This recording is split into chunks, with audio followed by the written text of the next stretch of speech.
Bonsoir à tous. Ça y est, on approche tout doucement déjà de cette folle rencontre entre la Real Sociedad et le Paris Saint-Germain à San Sebastian.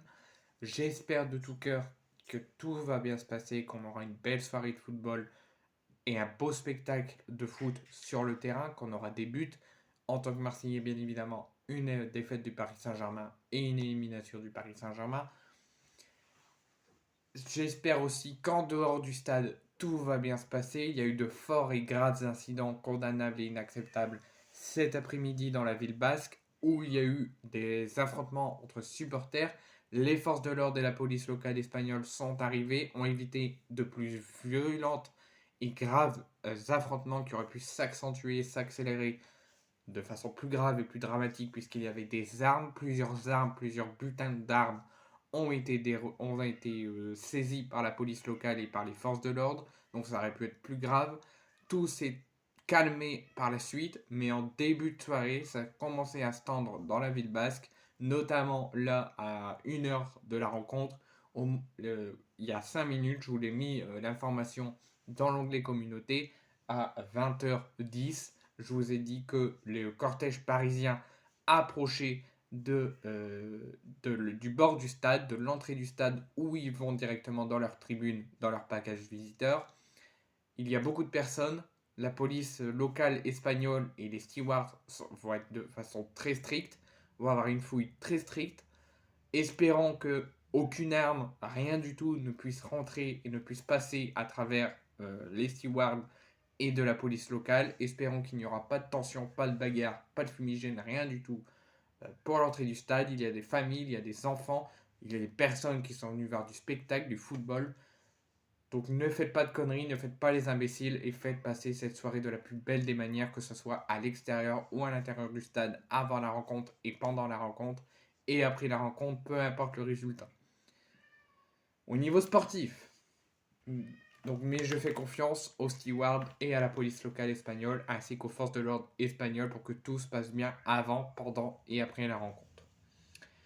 Donc, mais les compositions officielles sont sorties. Il y a quelques changements du côté de la Real Sociedad et on a notre réponse de la journée du côté du Paris Saint-Germain concernant la titularisation ou non de Kylian Mbappé en pleine tension en interne avec la direction, mais aussi avec son coach Luis Enrique. Donc le PSG aura comme unique objectif de rester sérieux, efficace et concentré pendant 90 minutes ou plus en cas de prolongation, de confirmer sa victoire il y a 3 semaines, le 14 février dernier, 2 buts à 0 au Parc des Princes lors du match aller, et tout simplement de finir le boulot et de confirmer et de se qualifier en quart de finale. Côté Real Sociedad, il va falloir avoir l'appui des supporters, il va falloir être compact, sérieux, efficace et éviter que la fatigue prenne le dessus en deuxième période.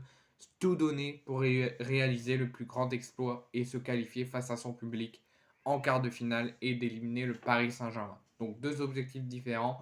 Paris confirmer et finir le boulot pendant 90 minutes ou plus. Et la Real Sociedad de finir l'exploit, de croire en l'exploit et d'essayer au moins de gagner et de se qualifier.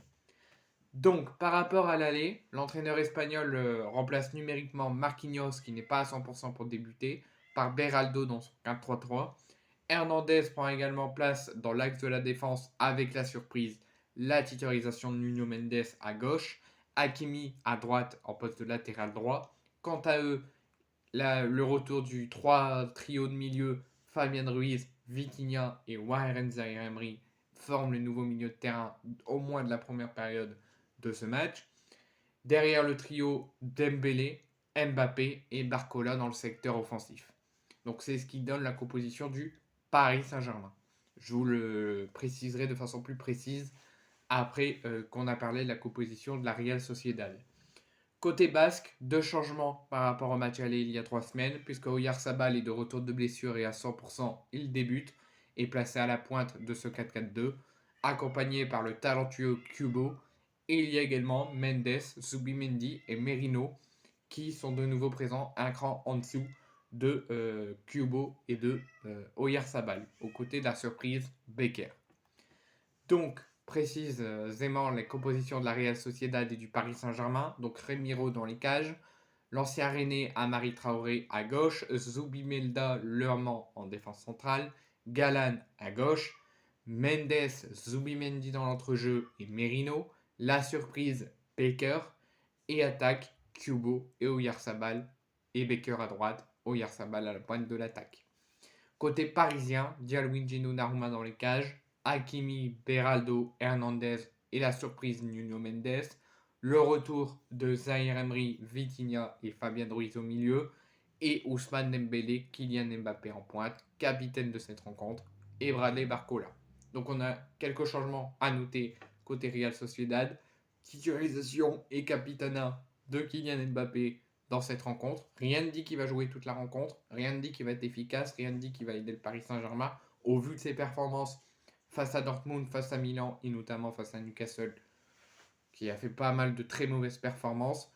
Le Paris Saint-Germain a souvent du mal à l'extérieur en Ligue des Champions, donc le Real Sociedad a toutes ses chances. Moi, je veux une victoire et une qualif de la Real Sociedad et une élimination du Paris Saint-Germain.